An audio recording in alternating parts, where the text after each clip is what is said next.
नमस्कार, आप live cities देख रहे हैं। आपके साथ मैं हूं वसीम खान। देखिए, पटना दीदारगंज टोल बूथ अगर आपको क्रॉस करना है, पार करना है, तो घर से खाना पीना खाकर निकलिए, क्योंकि अगर आप शाम के 5 बजे अगर आप दीदारगंज टोल प्लाज़ा पर पहुंचते हैं तो आपको टोल प्लाज़ा क्रॉस करने में घंटों लग सकते हैं। सबसे पहले ये तस्वीरें देखिए।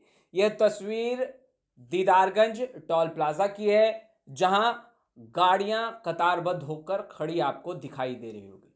देखिए, भारी जाम दीदारगंज टोल प्लाज़ा पर लगा है और व्यवस्था तो आप देख ही रहे हैं। चरमराई हुई व्यवस्था आपको तस्वीरों में ही दिख रही होगी।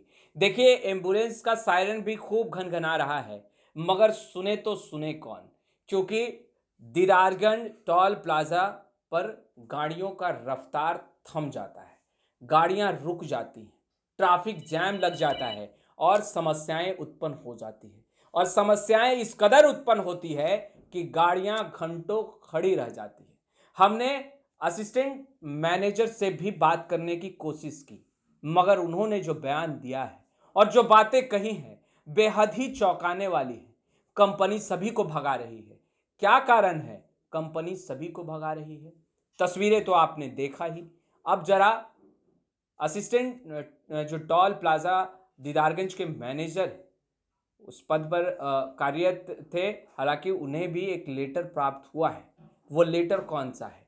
और उनके साथ साथ कई जो लोग दीदारगंज टोल पर कार्यरत थे, उन्हें भी लेटर प्राप्त हुआ है। किस तरह का लेटर?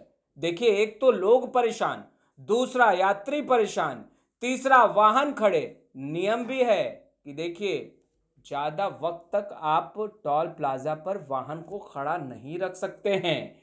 क्या नियम है? बातचीत हुई, हमने जब बातचीत किया तो कई बड़े खुलासे भी हुए हैं। लेटर क्यों प्राप्त हुआ यह भी असिस्टेंट मैनेजर ने बताया है। दीदारगंज टोल प्लाजा के असिस्टेंट मैनेजर के पद पर कार्यरत सतीश जी से जब हमने बातचीत करने की कोशिश की तो उन्होंने क्या कुछ कहा है, सबसे पहले आप वो सुनिए। हाँ भैया बताइए टर्मिनेट क्यों किया गया और ये ट्रैफिक जाम जो कतारबद्ध गाड़ियां हैं क्यों लग रही ये मैन पावर कम करने के लिए, जो कि भारत सरकार के रूल के अकॉर्डिंग जो होता है, हम्म। आपको फास्टैग लेन के होने की वजह से हम्म। ट्रैफिक स्लो हुआ। बट क्या है कि हमारा जो टोल प्लाजा पहले से एस्टेब्लिश्ड है और ये सिटी के राजधानी के अंदर में है। हम्म। ठीक है। हम्म। तो अभी जो हमारा यहाँ पे है कि लोकल पास जो है वो 30,000 प्लस है। अच्छा। तो लोकल पास वाले को कोई मैसेज नहीं जाता है कि मेरा पास खत्म हो गया। हम्म। पहला तो यहाँ पे बैड इम्पैक्ट ये होता है कि मैसेज नहीं जाता है कि आपका कल से पास खत्म हो रहा है। हम्म। तो इस कारण से वो लोग लेन में जाते हैं और उनका पास बताया जाता है कि खत्म हो गया, हम्म। तो गाड़ी को बैक कराया जाता है। हम्म। मैन पावर रिड्यूस किया गया यहाँ पे 40%। अच्छा। तो लेन इस कारण से बंद किया जाता है, 2 से 3 लेन। हम्म। और बहुत सारी कंपनी का प्रॉब्लम है, हम्म। जो लड़के छोड़ के चले जाते हैं। आज के डेट में 10 साल में कम से कम यहाँ 1,000 से ज्यादा जो हमारे बूथ चलाने वाले लड़के हैं वो चले गए। अच्छा। 1,000 मैन पावर। अच्छा। तो पर ईयर ये जो हुआ, जो 100 से ज्यादा छोड़ के जाते हैं, हम्म। वो कारण ये है कि वो सैलरी मिनिमम वेजेस से कम देते हैं। हम्म। अच्छा, इसमें तो नियम भी है। कुछ नियम ये भी है कि 3 मिनट या 4 मिनट तक ज्यादा गाड़ी अगर रुका रहा तो फिर टोल फ्री हो जाएगा। बिल्कुल बिल्कुल। हम्म। 20 सेकेंड से 30 सेकेंड के अंदर में यदि अच्छा। गाड़ी रुकता है तो उसको फ्री में जाने देना है। फ्री में जाने देना है। बिल्कुल।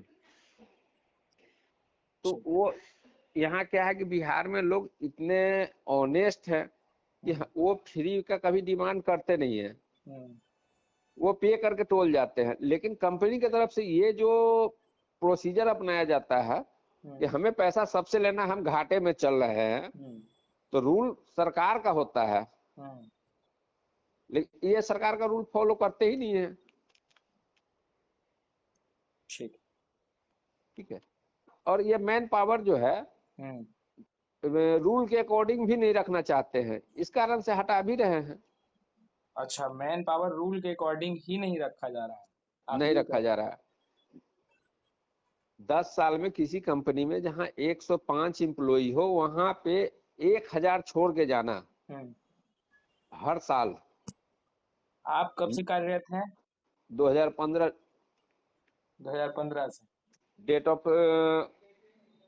Starting toll plaza. अच्छा, ये मैन पावर आप कह रहे हैं कि कम किया जा रहा है, तो इसके पीछे तर्क क्या दिया जा रहा है जब मैन पावर कम किया जा रहा है? कंपनी लॉसेज में है, कंपनी लॉसेस। जो कि भारत सरकार के रूल के अकॉर्डिंग लेबर कमिश्नर जो है उनका भी बात कंपनी में नहीं मान रही है। तो आपने सुना, साफ तौर पर कहते नजर आ रहे हैं कि बिल्कुल समस्याएं तो उत्पन्न हो रही हैं, मगर बिहार के लोग ईमानदार हैं, घंटों खड़े रहते हैं, मगर उसके बावजूद टोल प्लाजा में जो चार्ज है वह देकर ही जाते हैं। और ऐसे में यह तस्वीरें देखिए, बिहार के लोग ईमानदार हैं, मेहनती हैं, यह तो सब जानते हैं, मगर वक्त का क्या, जो वक्त जाया हो रहा है लोगों का, उनका क्या। देखिए, टोल पर जो चार्जेस काटे जाते हैं वह आप जानते हैं, मगर उसके बावजूद देखिए सायरन भी बज रहा है एम्बुलेंस का, गाड़ियां भी कतारों में लगी हुई आपको दिखाई दे रही होंगी और ट्रैफिक जैम भी हो गया है। ऐसे में यह तस्वीरें रात 10 बजे की है, बीते दिनों की, और इसी तरह की समस्याएं उत्पन्न हो रही है क्योंकि मैन पावर कम है और लोग परेशान और बेहाल हैं। अब देखिए समस्याएं क्यों उत्पन्न हो रही है, और एक गाड़ी को दीदारगंज टोल प्लाजा से क्रॉस करने में घंटों क्यों लग जा रहे हैं। देखिए समस्याएं कई तरह की उत्पन्न होती हैं। अगर फास्ट ट्रैक है, रिचार्ज नहीं है और आपको इसका बिल्कुल भी पता नहीं है, जानकारी नहीं है, और आप टोल प्लाजा के विंडो पर पहुंचते हैं और स्कैन नहीं लिया जाता, फिर बताया जाता है कि आपका रिचार्ज नहीं है, आपके फास्टैग में बैलेंस नहीं है, फिर आपकी गाड़ियों को पीछे किया जाता है। मगर एक गाड़ी जब प्रवेश कर चुका हो और उसे पीछे लाना हो और इस तरह की ट्रैफिक की समस्या उत्पन्न हो, तो आप समझ सकते हैं कि तस्वीरें क्या बनती होगी और तस्वीरें किस तरह की निकलकर सामने आती होगी। व्यवस्था पूरी तरीके से चरमरा गई है और यही कारण है कि हमने आपको वीडियो के शुरुआत में ही कहा कि अगर आप दीदारगंज टोल प्लाजा क्रॉस कर रहे हैं तो सबसे पहले भोजन कर लीजिए, क्योंकि घंटों लगेंगे, और पानी की व्यवस्था ज़रूर रखिए, क्योंकि प्यास भी लगेगा तो आप गाड़ी में होंगे, आपकी गाड़ी खड़ी रहेगी तो आप पानी भी पी सकेंगे। तो तमाम व्यवस्थाएं लेकर चलिए, भोजन कर कर चलिए, ताकि आप दीदारगंज टोल प्लाजा पर घंटों खड़े रह सके। फिलहाल यह तस्वीरें देखने के बाद कुछ ऐसा ही लग रहा है, इसलिए हमने यह तमाम बातें आपको बताई। फिलहाल इस वीडियो में इतना ही। अब तक आपने हमारे चैनल को सब्सक्राइब नहीं किया है, तुरंत सब्सक्राइब कर ले। आपका बहुत बहुत शुक्रिया।